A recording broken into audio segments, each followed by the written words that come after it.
കേരളത്തിലെ ബഹുമാനപ്പെട്ട ഹൈക്കോടതി, കേരളത്തിലെ അത്യുന്നത നീതിപീഠം ഈ വിഷയത്തിൽ സത്യം തെളിയിച്ചിട്ടേ, അതായത് ആരാണിത് കൊണ്ടുപോയത് എന്ന് കണ്ടുപിടിച്ചിട്ടേ അവർ പിന്മാറൂ എന്നതിൻ്റെ ഏറ്റവും പുതിയ ഉദാഹരണമാണിത്.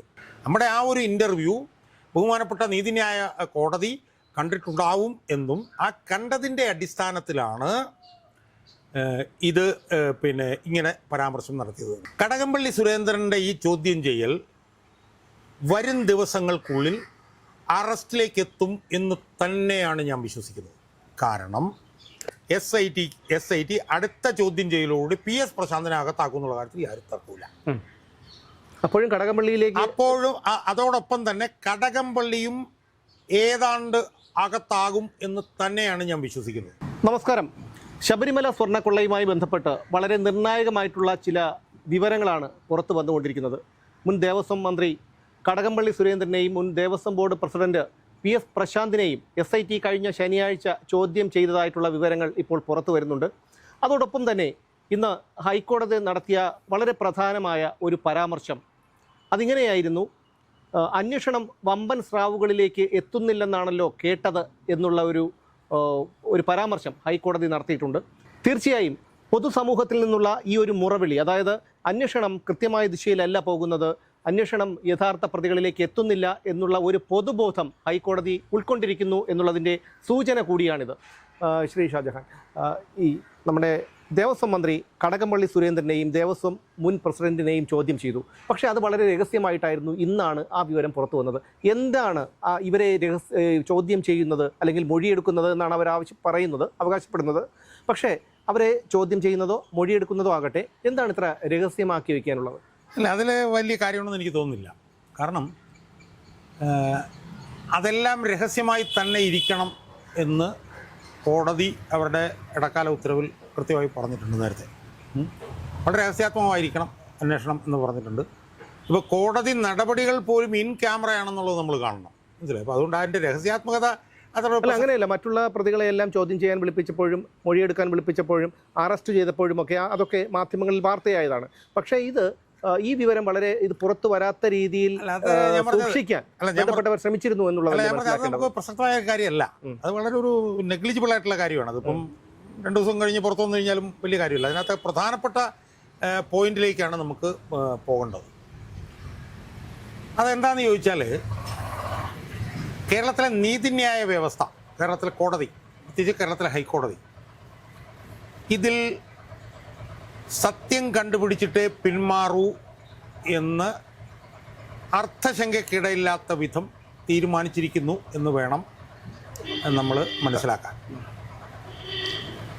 കാരണം നമ്മളതിൻ്റെ നാൾ വഴി പരിശോധിച്ച് നോക്കിയാൽ, കോടതി സ്വമേധയാണ് കേസെടുത്തത്. അത് കഴിഞ്ഞിട്ട് പ്രത്യേക അന്വേഷണ സംഘത്തെ വെച്ചു, അതിലെ ഉള്ള ആളുകളെ വെച്ചു, അവരന്വേഷിക്കേണ്ട കാര്യങ്ങൾ പറഞ്ഞു. അതൊക്കെ പറഞ്ഞതിൻ്റെ ഇടയിൽ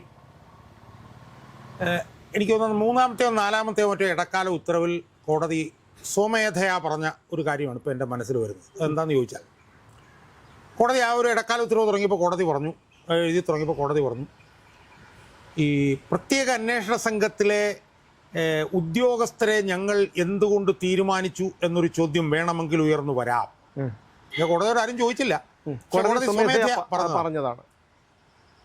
അതിന് മറുപടിയായി കോടതി പറഞ്ഞത്, അത്യസാധാരണമായ സാഹചര്യങ്ങളിൽ പൊതുജനങ്ങൾക്കിടയിൽ അവരുടെ കോൺഫിഡൻസ്, അവരുടെ വിശ്വാസം കൂടുതൽ ഇൻസ്പയർ ചെയ്യാൻ വേണ്ടി, എന്നുവെച്ചാൽ ടു ഇൻസ്പയർ പബ്ലിക് കോൺഫിഡൻസ്, അതായത് പൊതുമണ്ഡലത്തിൻ്റെ വിശ്വാസ്യത, പൊതുമണ്ഡലത്തിനിടയിലുള്ള വിശ്വാസ്യത കൂടുതൽ വർദ്ധിപ്പിക്കുന്നതിന് വേണ്ടി അത്യസാധാരണമായിട്ടുള്ള സാഹചര്യങ്ങളിൽ പ്രത്യേക അന്വേഷണ സംഘത്തിലെ ഉദ്യോഗസ്ഥന്മാരെ പോലും തീരുമാനിക്കാം എന്ന് പറഞ്ഞുകൊണ്ട് ഒരു സുപ്രീം കോടതി വിധിയുണ്ട് എന്ന് പറഞ്ഞാൽ ആ വിധിയും കൂടെ കോട്ട് ചെയ്ത കാര്യം ഞാൻ ഇപ്പോൾ ഓർക്കുന്നു. അപ്പോൾ കോടതി ഉദ്ദേശിച്ചിരുന്നത് എന്താണെന്നുള്ളത് വളരെ വ്യക്തമാണ്. അതായത് ഈ പെരുങ്കൊള്ളയിൽ യഥാർത്ഥ പ്രതികൾ ശിക്ഷിക്കപ്പെടും എന്ന് കോടതി നടപടികളിലൂടെ പൊതുമണ്ഡലത്തിന് ബോധ്യമാകണം എന്നുള്ള ഒരു പിടിവാശി, പോസിറ്റീവായിട്ടൊരു പിടിവാശി കോടതിക്കുണ്ടായിരുന്നുകൊണ്ടാണ് കോടതി ആ വിധിന്യായത്തിൽ അങ്ങനെ പരാമർശിച്ചു. കാരണം അങ്ങനെ പരാമർശിക്കാനായിട്ട് സർക്കാർ അങ്ങനെ ആവശ്യപ്പെട്ടൊന്നുമില്ല. പക്ഷേ സർക്കാരിന് വേണമെങ്കിൽ ആവശ്യപ്പെടാമായിരുന്നു. എന്താണ് നിങ്ങൾ എന്താണ് SIT-യിലെ ഉദ്യോഗസ്ഥന്മാരെ തീരുമാനിച്ചതെന്നാണ് ചോദിക്കാറുണ്ട്. അങ്ങനെ ഒരു ചോദ്യം മുൻകൂട്ടി കണ്ടുകൊണ്ടാണ് കോടതി അത് പറഞ്ഞത്. അപ്പോൾ പൊതുമണ്ഡലത്തിൻ്റെ ഒരു ഒരു ഒരു കോൺഫിഡൻസ് ഇൻസ്പയർ ചെയ്യാനുള്ള ഒരു ഉത്തരവാദിത്വം, ബാധ്യത, ചുമതല അത് ബഹുമാനപ്പെട്ട കോടതിയിൽ അർപ്പിതമായിരുന്നു. ആ ഒരു ഉത്തരവാദിത്വം തങ്ങളിൽ അർപ്പിതമാണ് എന്നുള്ള ആ ബോധ്യത്തിൻ്റെ പശ്ചാത്തലത്തിൽ വേണം ബഹുമാനപ്പെട്ട കോടതി ഇന്ന് നടത്തിയ പരാമർശങ്ങളെ നമ്മൾ കാണാൻ. ഇന്നിപ്പോൾ 2 പരാമർശങ്ങളാണ് കോടതി നടത്തിയത്.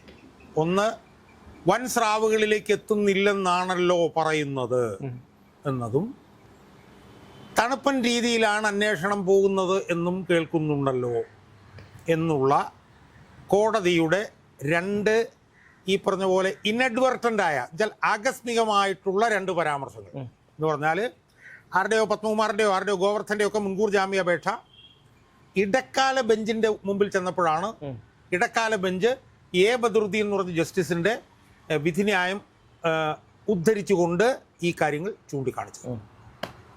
അപ്പോൾ ഇതിൽ നമുക്ക് മനസ്സിലാക്കാവുന്ന ഒരു പ്രധാനപ്പെട്ട വിഷയം എന്ന് പറഞ്ഞാൽ, കേരളത്തിലെ ബഹുമാനപ്പെട്ട ഹൈക്കോടതി, കേരളത്തിലെ അത്യുന്നത നീതിപീഠം ഈ വിഷയത്തിൽ സത്യം തെളിയിച്ചിട്ടേ, അതായത് ആരാണിത് കൊണ്ടുപോയത് എന്ന് കണ്ടുപിടിച്ചിട്ടേ അവർ പിന്മാറൂ എന്നതിൻ്റെ ഏറ്റവും പുതിയ ഉദാഹരണമാണിത്.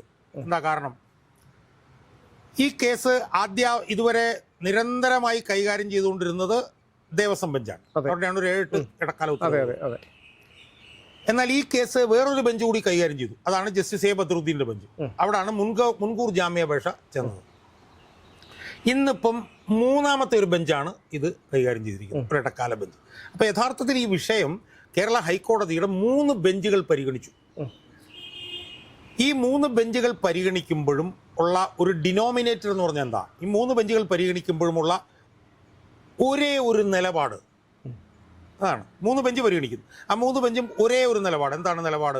ഇതിൽ സത്യം കണ്ടിട്ടേ ഞങ്ങൾ പിന്മാറൂ എന്നുള്ള ഒരു ഐക്യരൂപത്തിലുള്ള ഒരു നിലപാട്. അവിടെയാണ് കോടതി ഇതിനകത്ത് സത്യം കണ്ടിട്ടേ പിന്മാറൂ എന്ന് നമ്മൾ പറയേണ്ടി വരുന്നത്. നമ്മൾ മനസ്സിലാക്കേണ്ട ഒരു കാര്യം എന്ന് വെച്ച് കഴിഞ്ഞാൽ, ദേവസ്വം ബെഞ്ച് തന്നെ നിരന്തരമായി പറഞ്ഞുകൊണ്ടിരുന്നൊരു കാര്യം എന്താണ്? ഇത് ഒരു ഉണ്ണികൃഷ്ണൻ പോറ്റിയിരുത്തിയിരുന്നൊരു വിഷയമല്ല. ഇത് ദേവസ്വം ബോർഡിലെ ഉന്നതർ മുതൽ താഴോട്ടുള്ള ആളുകൾക്ക് ഇതിൽ പങ്കുണ്ട് എന്ന് ഒന്നിലധികം തവണ ദേവസ്വം ബോർഡിൻ്റെ ഹൈക്കോടതി ദേവസ്വം ബെഞ്ച് പറഞ്ഞിരുന്നു. അതിനെ തുടർന്ന് ജസ്റ്റിസ് A. ബദറുദ്ദീൻ്റെ ബെഞ്ചിൽ വന്നപ്പോഴേ ജസ്റ്റിസ് A. ബദറുദ്ദീനും ശക്തമായി ചോദ്യതാണ്, ഇത് ബിഗ് ഗൺസിലേക്ക്, ഇത് വൻ സ്രാവുകളിലേക്ക്, വൻ തോക്കുകളിലേക്ക് എന്തുകൊണ്ട് പോകുന്നില്ല? മനസ്സിലായില്ലേ? അപ്പം ദേവസ്വം ബെഞ്ചിന്റെ ആ നിലപാട് തന്നെ അരക്കിട്ട് ഉറപ്പിക്കുകയാണ്, റീട്രേറ്റ് ചെയ്യുകയാണ് ജസ്റ്റിസ് ബദറുദ്ദീൻ. ഇന്ന് ഇടക്കാല ബെഞ്ചിന്റെ മുന്നിൽ വന്നപ്പോഴും, അത് വേറൊരു ബെഞ്ചാണെന്നാണ് ഞാൻ വിശ്വസിക്കുന്നത്, ആ ബെഞ്ചിന്റെ മുന്നിൽ വന്നപ്പോഴും അവർ ചോദിക്കുന്നത് ഒരേ ചോദ്യമാണ്. അപ്പോൾ ദേവസ്വം ബെഞ്ചും ജസ്റ്റിസ് ബദറുദ്ദീൻ്റെ ബെഞ്ചും ഇന്നത്തെ ഇടക്കാല ബെഞ്ചും ചോദിക്കുന്ന ഒരേ ഒരു ചോദ്യം എന്ന് പറഞ്ഞാൽ, എന്തുകൊണ്ട് വൻ തോക്കുകളിലേക്ക് അന്വേഷണം? അതെ. 1. 2, ഈ അന്വേഷണം തണുപ്പൻ മട്ടിൽ പോകുന്നു, ഈ അന്വേഷണം അട്ടിമറിക്കപ്പെടാനുള്ള സാധ്യതയുണ്ട് എന്ന് നമ്മൾ ആണ് ഒരുപക്ഷെ പൊതുമണ്ഡലത്തിൽ ശക്തിയുക്തം കഴിഞ്ഞ ദിവസങ്ങളിലെല്ലാം പറഞ്ഞുകൊണ്ടിരുന്നത്. ഒരുപക്ഷെ മറ്റു മാധ്യമങ്ങൾ ചിലപ്പം കയറി ഇറങ്ങി പറഞ്ഞു പോയിട്ടുണ്ടാവും. അല്ലല്ല, നമ്മൾ തുടർച്ചയായി ഇതിന്റെ ഈ സ്വർണ്ണക്കൊള്ള കേസ് പുറത്തു വന്ന സമയം മുതൽ മറ്റു മാധ്യമങ്ങൾ ഇത് അന്വേഷണം ഒരു പ്രതിസന്ധിയിലെത്തി നിൽക്കുന്നു, അന്വേഷണം വഴിമുട്ടി നിൽക്കുന്നു എന്നൊക്കെ ഇങ്ങനെ പറഞ്ഞു പോവുകയാണ് ചെയ്തിട്ടുള്ളതെങ്കിൽ, നമ്മൾ അരമണിക്കൂർ വീതമുള്ള ഇൻ്റർവ്യൂകളിൽ നമ്മൾ വിശകലനാത്മകമായി തെളിവുകൾ എടുത്തുകൊണ്ട്, ഇപ്പോൾ നമ്മൾ കഴിഞ്ഞ ദിവസം ചെയ്ത വീഡിയോയിൽ നമ്മൾ എന്താ പറഞ്ഞത്? നമ്മൾ A. ബദറുദ്ദീൻ അദ്ദേഹത്തിൻ്റെ ജഡ്ജ്മെൻറ്റിൽ എന്തൊക്കെയാണ് ഇത് അട്ടിമറിക്കപ്പെടുന്നതിനുള്ള കാരണങ്ങളായി പറഞ്ഞു, അത് ചൂണ്ടിക്കാണിച്ചുകൊണ്ടാണ് നമ്മൾ പറഞ്ഞത്. മനസ്സിലായില്ലേ? കാരണം ദേവസ്വം ബോർഡ് തീരുമാനിച്ചതാണെങ്കിൽ എന്തുകൊണ്ട് പത്മകുമാറിനെ മാത്രം അറസ്റ്റ് ചെയ്തു? FIR പേരുള്ള മറ്റവരെ ഒന്ന് അറസ്റ്റ് ചെയ്യാൻ എന്ത്? 4-6 പ്രതികൾക്ക് മുൻകൂർ ജാമ്യം നിഷേധിച്ചിട്ട് 15 ദിവസം കഴിഞ്ഞിട്ട് അവരെ അറസ്റ്റ് ചെയ്യാത്ത എന്തുകൊണ്ട്? പ്രതികൾക്കിടയിൽ ഒരു ഡിസ്ക്രിമിനേഷനും ഒരു സെഗ്രിഗേഷനും എന്തിനാണ് എന്നൊക്കെ പറഞ്ഞുകൊണ്ട് ബഹുമാനപ്പെട്ട ഹൈക്കോടതിയുടെ A. ബദറുദ്ദീൻ്റെ ബെഞ്ച് ഇത് അട്ടിമറിക്കപ്പെടുന്നു എന്ന് സൂചിപ്പിക്കുന്ന നിലയിൽ പറഞ്ഞ കാര്യങ്ങൾ എടുത്ത് വിശകലനം ചെയ്തുകൊണ്ടാണ് നമ്മൾ ഇത് അട്ടിമറിക്കപ്പെടുന്നു എന്ന് പറയുന്നത്. അപ്പോൾ അതുകൊണ്ട് തന്നെ ഞാനൊരു പൊതുപ്രവർത്തകൻ എന്നുള്ളതിൽ വിശ്വസിക്കുന്നത് നമ്മുടെ ആ ഒരു ഇൻ്റർവ്യൂ ബഹുമാനപ്പെട്ട നീതിന്യായ കോടതി കണ്ടിട്ടുണ്ടാവും എന്നും ആ കണ്ടതിൻ്റെ അടിസ്ഥാനത്തിലാണ് ഇത് ഇങ്ങനെ പരാമർശം നടത്തിയത്. സ്വാഭാവികമായും ഇങ്ങനൊരു പരാമർശം നടത്തിയിരിക്കുന്ന സാഹചര്യത്തിൽ ഇനി SITക്ക് വേറൊന്നും ചെയ്യാൻ പറ്റില്ല, അവർക്ക് നടപടികളിലേക്ക് പോകേണ്ടി വരും. അല്ല, അപ്പോഴും മറ്റു ചില ചോദ്യങ്ങൾ ബാക്കി നിൽക്കുകയാണ്. അതായത് ഇന്നലെ മുൻ ദേവസ്വം ബോർഡ് അംഗം വിജയകുമാറിനെ അറസ്റ്റ് ചെയ്തു. പക്ഷേ അദ്ദേഹത്തിൻ്റെ കൂട്ടുത്തരവാദിത്വമുള്ള, അദ്ദേഹത്തിന് ചെയ്ത അതേ കുറ്റകൃത്യത്തിന് കൂട്ടുത്തരവാദിത്വമുള്ള ശങ്കർദാസിനെ അറസ്റ്റ് ചെയ്തിട്ടില്ല. മാത്രമല്ല, ഈ കഴിഞ്ഞ ഏതാനും വർഷങ്ങളായി ശബരിമലയുടെ സുരക്ഷാ ചുമതലയുള്ള ADGP ആണ് ശ്രീജിത്ത് IPS. അദ്ദേഹത്തെ ഇതുവരെ ചോദ്യം ചെയ്യുകയോ മൊഴിയെടുക്കുകയോ ഇതുമായി ബന്ധപ്പെട്ട് അദ്ദേഹത്തിൻ്റെ പേരുകൾ ഉയർന്നു കേൾക്കുകയോ പോലും ചെയ്തില്ല. സ്വാഭാവികമായും ശബരിമല പോലെ ലോകപ്രസിദ്ധമായ ഒരു ക്ഷേത്രത്തിൽ ഇത്തരമൊരു കൊള്ള നടക്കുമ്പോൾ അവിടെ സുരക്ഷാ ചുമതലയുണ്ടായിരുന്ന ഒരു പോലീസ് ഉദ്യോഗസ്ഥന്, മുതിർന്ന പോലീസ് ഉദ്യോഗസ്ഥന് എങ്ങനെ ഇതിൽ നിന്ന് കൈയൊഴിഞ്ഞു പോകാൻ കഴിയും?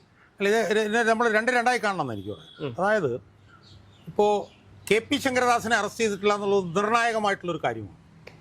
കാരണം വിജയകുമാറിന് എത്രത്തോളം പങ്കുണ്ടോ അത്രയും പങ്ക് KP ശങ്കരദാസിനുണ്ട്. KP ശങ്കരദാസിൻ്റെ അറസ്റ്റ് വൈകുന്നത് അയാളുടെ മകന് സർക്കാരിലുള്ള സ്വാധീനം കൊണ്ടാണെന്നുള്ളതിനകത്ത് ഒരു തർക്കവും സംശയവുമില്ല. ഹരിശങ്കറിൻ്റെ അച്ഛനാണെന്നുള്ളതുകൊണ്ട് മാത്രമാണ് ഇത് താമസിക്കുന്ന കാര്യത്തിൽ യാതൊരു തർക്കവുമില്ല. ADGP ശ്രീജിത്തിനെ സംബന്ധിച്ചിടത്തോളം പറയുകയാണെങ്കിൽ അതും നിർണായകമായിട്ടുള്ളൊരു ചോദ്യമാണ്. പച്ചയ്ക്ക് പറഞ്ഞു കഴിഞ്ഞാൽ ശബരിമല അയ്യപ്പൻ്റെ ഭഗവാന്റെ സ്വർണം, അത് കട്ടർപ്പാളിയാവട്ടെ, വാതലാവട്ടെ, ദ്വാരപാലക ശില്പമാകട്ടെ, പീഠങ്ങളാവട്ടെ, അത് 500 മുതൽ 1000 കോടി വരെ രൂപയ്ക്ക് അന്താരാഷ്ട്ര വിഗ്രഹ കള്ളക്കടത്തുകാർക്ക് കൈമാറിയെന്ന ആരോപണം ഉയർന്നിട്ടുള്ള ഉണ്ണികൃഷ്ണൻ പോറ്റി ADGP ശ്രീജിത്ത് എന്ന് പറഞ്ഞിട്ടുള്ള ഉദ്യോഗസ്ഥനെ പൊന്നാടയിട്ട് ആദരിക്കുകയാണ്. കാരണം ആദരിക്കുക എന്ന് പറഞ്ഞാൽ എന്താണ്?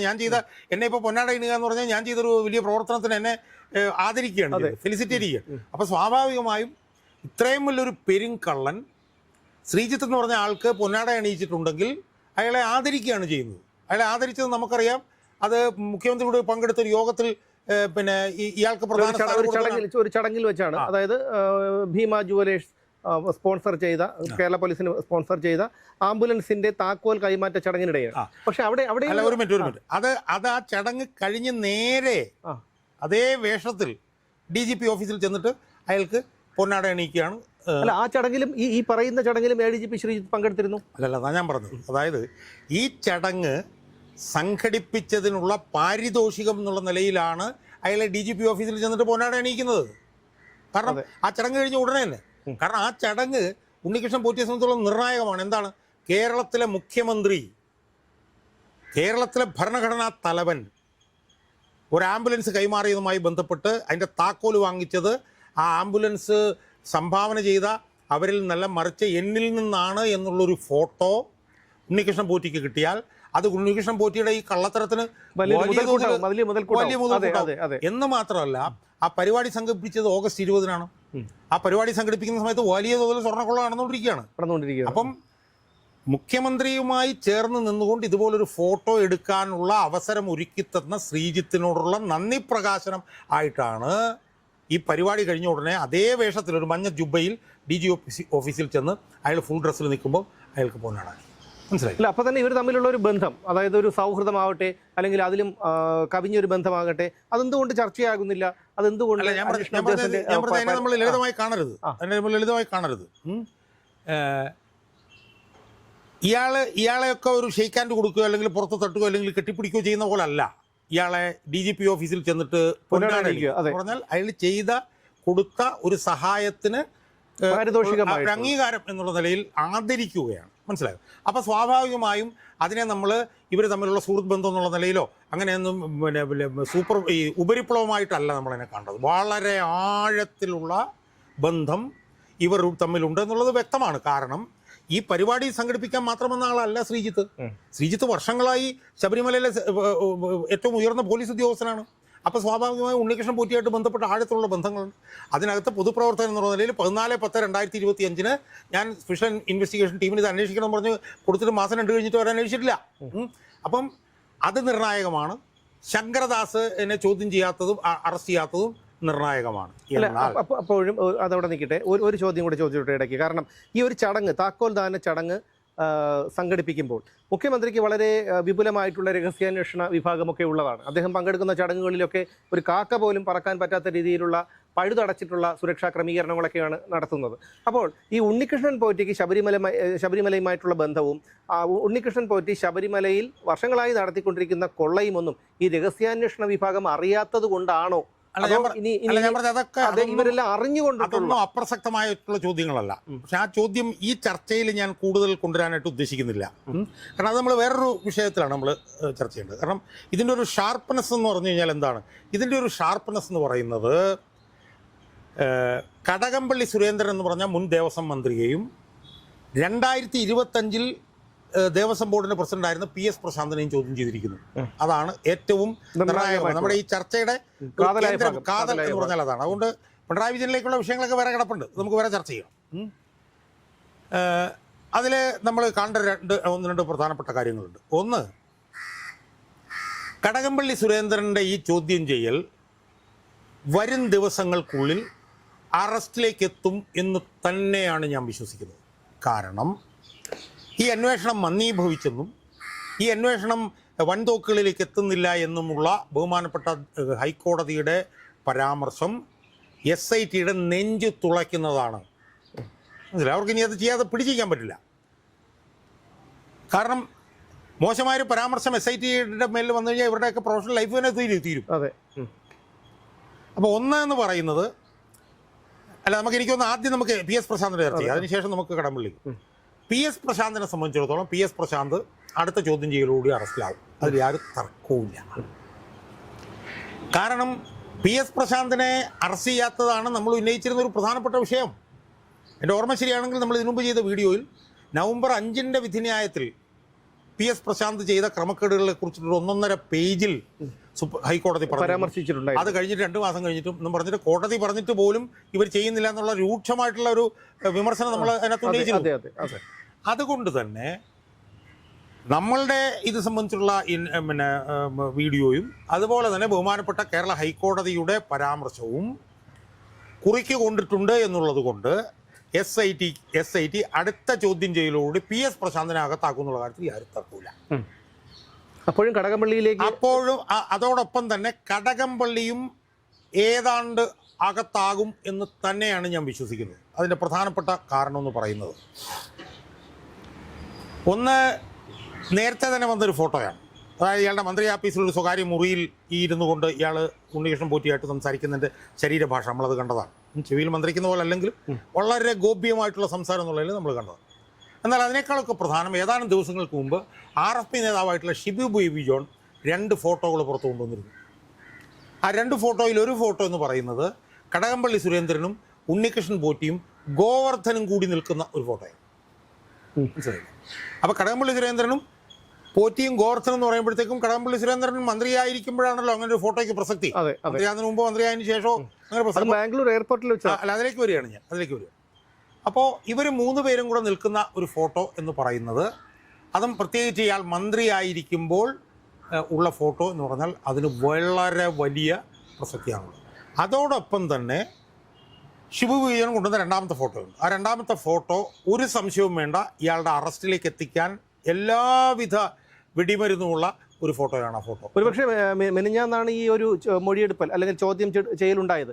അതിന്റെ തലേ ദിവസമാണ് ഈ ഫോട്ടോ ഷിബു ബേബി ജോൺ പുറത്തുവിട്ടത് എന്നാണ് എൻ്റെ ഓർമ്മ. ഒരുപക്ഷെ ഇതിന്റെ അടിസ്ഥാനത്തിലായിരിക്കും അല്ലേ പെട്ടെന്ന് ഞാൻ പറഞ്ഞ ആ ഫോട്ടോ പറയുന്നത് എന്താ?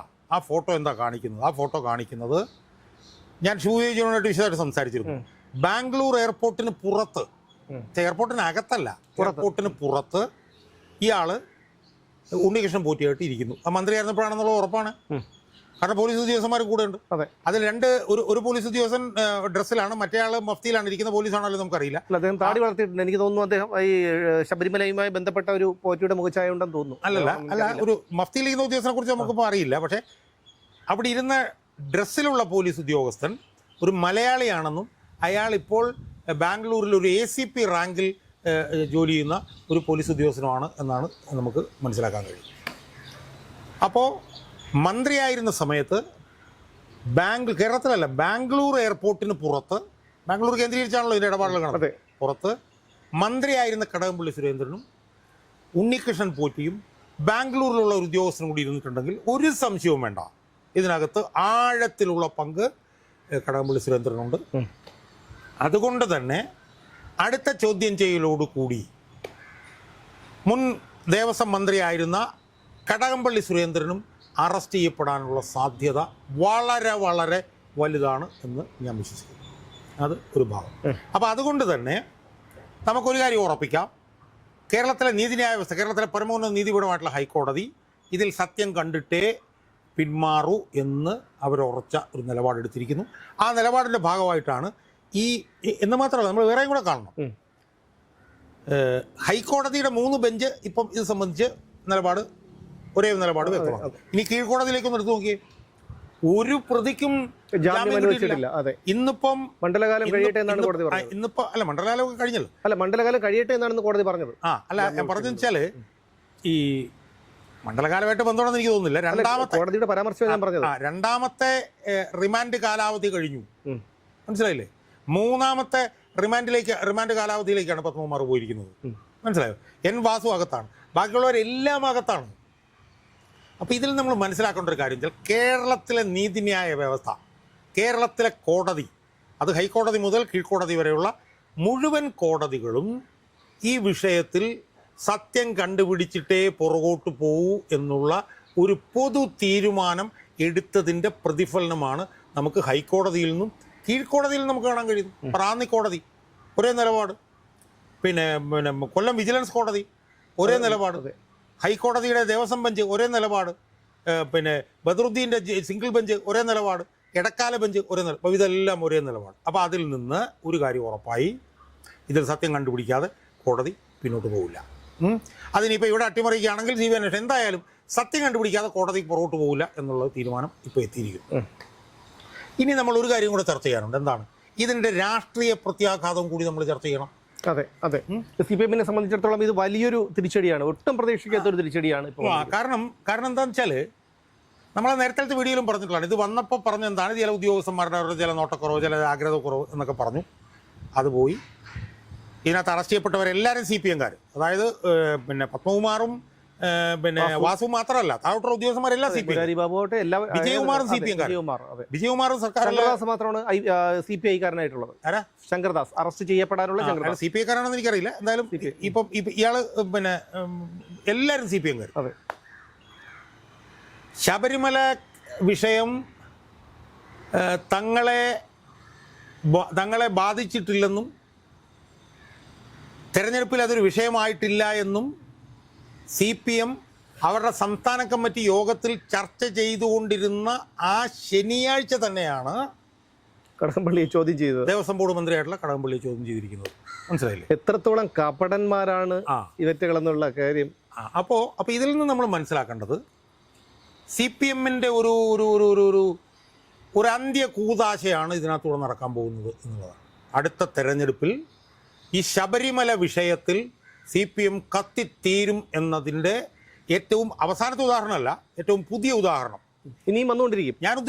ഞാനിപ്പോൾ വിശ്വസിക്കുന്നത് PS പ്രശാന്തും കടകംപള്ളിയിലും പോലും ഇത് നിൽക്കില്ല എന്നാണ്. ഇപ്പം നമുക്ക് പറയാവുന്ന ഒരു കാര്യം ഇത്രയേ ഉള്ളൂ, കടകംപള്ളിയും PS പ്രശാന്തും പോവും. വാസവൻ പോകാനുള്ള സാധ്യത നമുക്ക് തള്ളിക്കളയാൻ പറ്റില്ല.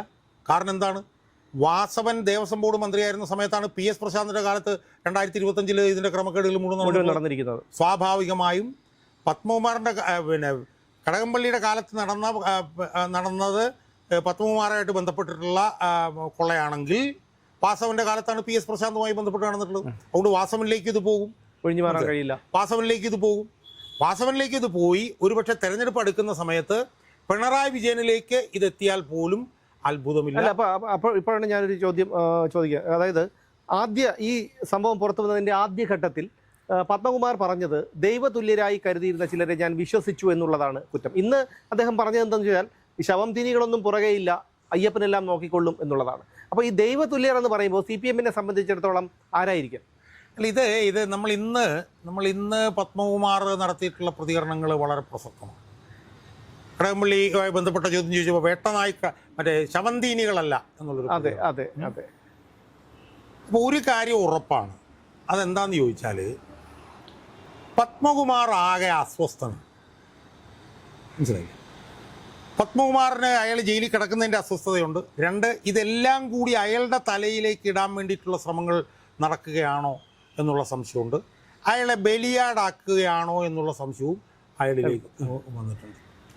നമ്മൾ ഈ ശബരിമല വിഷയം ഇൻ്റർവ്യൂ ചെയ്യുന്നതിൻ്റെ ആദ്യ ഇൻ്റർവ്യൂകളിൽ തന്നെ പറഞ്ഞൊരു കാര്യം ഞാനിപ്പോൾ ഓർക്കുകയാണ്. എന്താണെന്ന് ചോദിച്ചാൽ എ പത്മകുമാറിനെ പോലെ ഒരു പത്തനംതിട്ടയിൽ ജില്ലാ നേതാവ് ഒരു കാരണവശാലും അയാളുടെ നിലവാരത്തിൽ ഇതുപോലൊരു പെരുങ്കൊള്ളയ്ക്ക് കൂട്ടു നിൽക്കില്ല എന്നുള്ള കാര്യം നമ്മൾ ശബരിമല സംബന്ധിച്ച് ആദ്യകാല ഇൻ്റർവ്യൂകളിൽ നമ്മൾ പറഞ്ഞതാണ്. അതിനകത്തേക്ക് പോയിക്കൊണ്ടിരിക്കുകയാണ്. മനസ്സിലായില്ലേ? അതിൽ ഏറ്റവും പ്രധാനപ്പെട്ട ഒരു സൂചന എന്ന് പറഞ്ഞാൽ എന്താ? സൂചന എന്ന് പറയുന്നത് ശബരിമലയിൽ ഉണ്ണികൃഷ്ണൻ പോറ്റി ഈ പെരുങ്കൊള്ള മുഴുവൻ നടത്തിക്കൊണ്ടിരിക്കുമ്പോൾ ഒരു ചെറിയ 15 ലക്ഷം രൂപയുടെ ഒരു ആംബുലൻസ് കൈമാറ്റ ചടങ്ങിൽ എങ്ങനെ കേരള മുഖ്യമന്ത്രി പങ്കെടുത്തു?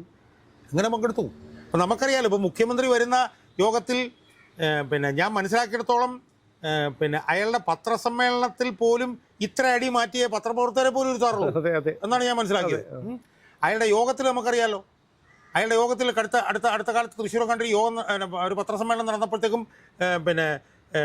ഈ പത്രപ്രവർത്തകരൊക്കെ ഇത്ര മിനിറ്റിന് മുമ്പ് വന്നിരിക്കണം, ഇന്ന ബാഡ്ജ് ഇട്ടുകൊണ്ടിരിക്കണം, അവരുടെ പേരും ആധാറും അതും ഇതൊക്കെ കൊടുക്കണം എന്നൊക്കെയാണ് പത്രപ്രവർത്തകരോട് പോലും പറഞ്ഞിരുന്നത്. അയാളുടെ എല്ലാ യോഗത്തിനും സാധാരണ ജനങ്ങൾ പോലും യോഗത്തിൽ പങ്കെടുക്കുന്നവർ പോലും ഇത്ര മിനിറ്റിനുള്ളിൽ കയറി ഹോളിലിരിക്കണം, ഇത്ര അടി അപ്പുറത്തെ ഇരിക്കാൻ പാടുള്ളൂ.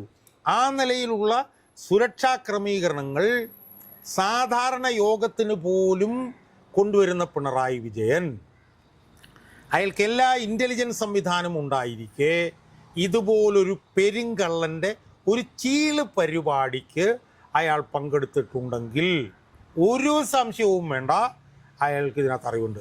ഒന്ന്. രണ്ട്, അയാളുടെ ഒരു പരിപാടിക്ക് അയാളുടെ പൊളിറ്റിക്കൽ സെക്രട്ടറി പോകാറില്ല. എന്തിനാണ് ഈ ഉണ്ണികൃഷ്ണൻ പോറ്റി പങ്കെടുത്ത പരിപാടിയിൽ പൊളിറ്റിക്കൽ സെക്രട്ടറി വന്നത്? പൊളിറ്റിക്കൽ സെക്രട്ടറി അയാൾക്ക് ഷെയ്ക്കാൻഡ് കൊടുക്കുന്നുണ്ട്. ഇനി പിണറായി വിജയൻ ഉണ്ണികൃഷ്ണൻ പോറ്റിയിലെ ചെവിയിൽ മന്ത്രിച്ചോ ഇല്ലെന്നുള്ളതൊക്കെ വിവാദമായിട്ട് അവിടെ കിടക്കുകയാണ്. ആ വിവാദത്തിലേക്ക് നമ്മൾ പോകുന്നില്ല. പക്ഷേ പിണറായി വിജയൻ ഈ പരിപാടി കഴിഞ്ഞ് ഈ പോറ്റിയുമായി ചേർന്ന് നിന്ന് ഫോട്ടോ എടുക്കാൻ പിണറായി വിജയൻ തയ്യാറായിരുന്നു. അത്രയും വരെ നടന്നിട്ടുണ്ട്. മനസ്സിലായി? അപ്പോൾ സ്വാഭാവികമായും ഇതുപോലൊരു പെരുങ്കള്ളൻ എന്ന് പറഞ്ഞാൽ ആരാണ്? ചെറിയ ആളാണോ? അയാളെക്കുറിച്ച് ഇപ്പോൾ വന്നിരിക്കുന്നത് എന്താണ്? മോഹവിലയ്ക്ക് 500 കോടി മുതൽ 1000 കോടി രൂപ വരെ ഉള്ള മോഹവിലയ്ക്ക് അയ്യപ്പൻ്റെ സ്വർണം മുഴുവൻ അന്താരാഷ്ട്ര വിഗ്രഹ മാഫിയയ്ക്ക് കൈമാറി എന്ന ആരോപണം ഉയർന്നിട്ടുള്ള ഒരാളാണ് ഉണ്ണികൃഷ്ണൻ പോറ്റി. അല്ലാതെ ചെറുകിട കള്ളനല്ല. മനസ്സിലായി? അയാളുടെ ഒരു ചീള് പരിപാടിക്ക് ഭരണഘടനാ തലവനായിട്ടുള്ള മുഖ്യമന്ത്രി വന്നിട്ടുണ്ടെങ്കിൽ, അയാളുടെ ഒരു ചീള് പരിപാടിക്ക് പൊളിറ്റിക്കൽ സെക്രട്ടറി വന്നിട്ടുണ്ടെങ്കിൽ ഒരു സംശയവും വേണ്ട, പിണറായി വിജയൻ ഇതിനകത്ത് പങ്കുണ്ടാവാനുള്ള സാധ്യതകൾ വളരെ വളരെ വലുതാണ്. എനിക്ക് തോന്നുന്നത് പയ്യെ കോടതി ഇതുപോലുള്ള നിലപാടുമായിട്ടാണ് ഉറച്ചു നിന്നാൽ ഒരു സംശയവും വേണ്ട, ഇത് അങ്ങോട്ടത്തേക്ക് എത്തും. അതുകൊണ്ട് ഈ ചർച്ചയിൽ നമുക്ക് കൺക്ലൂഡ് ചെയ്യാവുന്നത് എന്താണെന്ന് വെച്ചാൽ ഇപ്പോഴത്തെ ഘട്ടത്തിൽ അടുത്ത ഒരാഴ്ചക്കുള്ളിലോ 10 ദിവസത്തിനുള്ളിലോ കടകംപള്ളിയുടെ കാര്യം തീരുമാനമാകും. അത് കഴിഞ്ഞ് അടുത്ത ഘട്ടത്തിൽ വാസവൻ്റെയും ചങ്കിടിപ്പ് കൂടിയിട്ടുണ്ടാവും. ഏറ്റവും അന്തിമ ഘട്ടത്തിൽ ഇത് പിണറായി വിജയനിലേക്ക് പോയാൽ പോലും അത്ഭുതപ്പെടില്ല, പ്രൊവൈഡഡ് കേരളത്തിലെ ബഹുമാനപ്പെട്ട ഹൈക്കോടതി ഇപ്പോൾ എടുത്തിരിക്കുന്നത് പോലെയുള്ള അതിശക്തമായിട്ടുള്ള തീവ്രമായിട്ടുള്ള അർത്ഥശങ്കയ്ക്കിടയില്ലാത്ത വിധത്തിലുള്ള നിലപാട് എടുത്താൽ ഒരു സംശയവും ഇല്ല, ആ കാര്യത്തിലേക്ക് പോകുക തന്നെ. തീർച്ചയായും വളരെ നിർണായകമായിട്ടുള്ള പല വാർത്തകളും പുറത്തു വരുന്നുണ്ട്. അതോടൊപ്പം തന്നെ PS പ്രശാന്ത് എന്ന് പറയുന്ന ദേവസ്വം ബോർഡിൻ്റെ മുൻ പ്രസിഡന്റ് CPM-നെ സംബന്ധിച്ചിടത്തോളം വളരെ ചെറിയൊരാളാണ്. കാരണം അയാൾ കോൺഗ്രസിൽ നിന്ന് മറുകണ്ഠം ചാടിയാണ് CPM-ലേക്ക് എത്തിയത്.